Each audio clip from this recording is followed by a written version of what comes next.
کچھ اس کی قبول نہیں ہو رہی ہے تو آپ کی کیا قبول ہوگی؟ یہ شہزاد نہیں کہہ رہا، اب بھی اگر ثبوت مانگنا ہے تو پھر بتائی دیتا ہوں، حدیث ہے ابن ماجہ کی. اونچا بولو کون سی کتاب کی ہے؟ سب بولیے کیا فرمایا سرکار نے؟ لا يقبل اللہ لصاحب البدعۃ صلاۃ ولا صوما ولا صدقۃ ولا حجا ولا عمرۃ ولا جہادا فی سبیل اللہ ولا صرفا ولا عدلا. صرف کا معنی فرض نماز، عدل کا معنی نفل نماز. اللہ نہ فرض قبول کرتا ہے نا. بات سمجھ گئے بھائی؟ اتنا سمجھ میں آ گیا؟ کسی وہابی کے پیچھے نماز نہیں پڑھنا ہے. جلدی بولو. نہ پڑھتے ہیں نہ پڑھیں گے. کسی نے پڑھ لی ہے تو دوہرا لے اس کو دوبارہ. اور ایک مسئلہ بہت آتا ہے، مکہ شریف گئے، مدینہ شریف گئے، بولے مسجد میں نماز جماعت سے نہیں پڑھی تو کیا کیا؟ میں نے کہا ہندوستان میں جب تک تھے تو میاں کے گھر کے سامنے مسجد تھی، کبھی توفیق نہیں ہوئی. اور جیسے عمرہ کرنے گئے تو وہابی کے پیچھے نماز پڑھنے کا اتنا ذوق. یہ کون سی بات ہے؟ اور پھر وہاں سے پلٹ کیا، بولے ہاں وہ تو رفع دین بھی کر رہے ہیں، سب کر رہے ہیں نا. اس میں کچھ بیٹھے ہوں گے ایسے بھی جو مرزا انجینئر کو سن لیتے ہیں. اگر ہندوستان میں ہوتا تو میں اس کو بتاتا کہ الحمدللہ مسلک اعلیٰ حضرت کیا ہے، سنیت کیا ہے. جواب میرا ہے، اس کو میں نے جواب بھی دیا الحمدللہ. بہت خوب. اتنا بڑا بے وقوف ہے، اس نے ایک کلپ میں کہا، ایک صاحب نے بتایا، وہ کہہ رہا ہے کہ غوث اعظم نے مردوں کو زندہ کیا. سنی کہتا ہے، بریلوی کہتا ہے کہ غوث اعظم نے مردوں کو، غوث اعظم تو بولتا نہیں ہے، وہ کہتا ہے بابا. بغداد والے بابا نے مردوں کو زندہ کیا. بولے آپ ذرا عقلی اعتبار سے دیکھیے، آپ کے مائنڈ میں آ رہا ہے کوئی مردہ مرنے کے بعد دوبارہ زندہ ہو سکتا ہے؟ اب ارے بات تو صحیح کہہ رہا ہے، چونکہ یہ دنیا پڑے ہوئے ہیں نا، قرآن و حدیث تو پڑھا نہیں. بولے بات صحیح کہہ رہا، مردہ کیسے زندہ ہو جائے گا؟ ہمارے گاؤں کے اندر تو اب تو ہزاروں لوگ مر گئے، آج تک کوئی زندہ نہیں ہوا. یہی تو بولتے ہیں نا. میں نے کہا اس پاگل سے کہا ہوتا، پہلا پارا پڑا ہوتا، دین سے کچھ شغف ہوتا تو ایسی بکواس نہ کرتا. اٹھا لے پہلا پارا. رب فرماتا ہے وَإِذْ قَالَ مُوسَىٰ لِقَوْمِهِ إِنَّ اللَّهَ يَأْمُرُكُمْ أَن تَذْبَحُوا بَقَرَةً قَالُوا أَتَتَّخِذُنَا هُزُوًا قَالَ إِنِّي آپ پڑھتے جائیے. حضرت موسیٰ علیہ السلام کے دور میں ایک بندہ تھا، اس کو لوگوں نے قتل کر دیا. حضرت موسیٰ علیہ السلام کی بارگاہ میں آ کے کہا گیا حضور قاتل کا پتہ نہیں چل رہا ہے، دعا کیجئے. آپ نے رب کی بارگاہ میں دعا کی.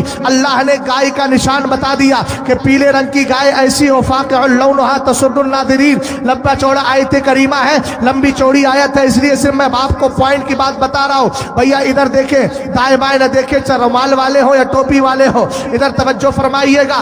رسول کریم علیہ السلام پر اترنے والا قرآن کہتا ہے حضرت موسیٰ نے کہا گائے ذبح کرو. گائے ذبح کی گئی، مردہ پڑا تھا، اس کا ایک حصہ لیا حضرت موسیٰ علیہ السلام نے، وہ اپنے ہاتھ سے مارا، مردہ زندہ ہو گیا. کس نے کہا بھائی؟ کس نے کہا؟ شہزاد نے کہا کہ قرآن نے کہا. جلدی بولو.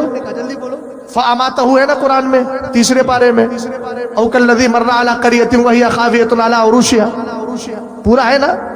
حضرت عزیر علیہ السلام کا نام سنا بھیا؟ جی. ارے بولو، اگر سنا ہو تو بولو نا سبحان اللہ.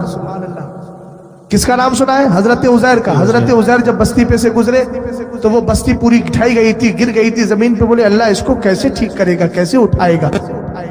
اللہ تعالیٰ نے آپ کو 100 سال تک موت ظاہری دے دی. 100 سال تک. اور 100 سال کے اندر حال کیا ہوا؟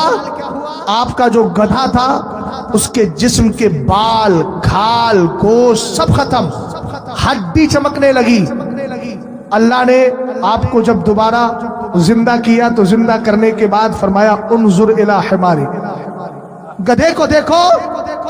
گدھا 100 سال گزرنے کی وجہ سے تباہ ہو گیا تھا، خراب ہو گیا تھا. ہم نے کہا دیکھ حضرت عزیر کو بھی حیات دی گئی، ان کے گدھے کو بھی اسی حالت پر رکھا گیا اور ان کا جو جوس تھا وہ خراب نہیں ہوا. یہ قرآن ہی تو کہہ رہا ہے انتقال کے بعد بھی دوبارہ زندہ کیا جا رہا ہے. بولو بھائی زندہ کیا جا رہا ہے کہ نہیں؟ ہم نے کہا قرآن نے بتا دیا کہ اگر زندہ کرنے کی طاقت، اگر زندہ کرنے والا اپنے وقت کا موسیٰ ہو اور زندہ کرنے والا اس موسیٰ کا فیض پانے والا عبد القادر جیلانی ہو تو اللہ تعالیٰ ان کے کرم سے، ان کے فیض سے مردوں کو بھی زندہ کر دیا کرتا ہے. سمجھ گئے؟ سوشل میڈیا سے دین نہ سیکھو، مدرسوں سے دین سیکھو.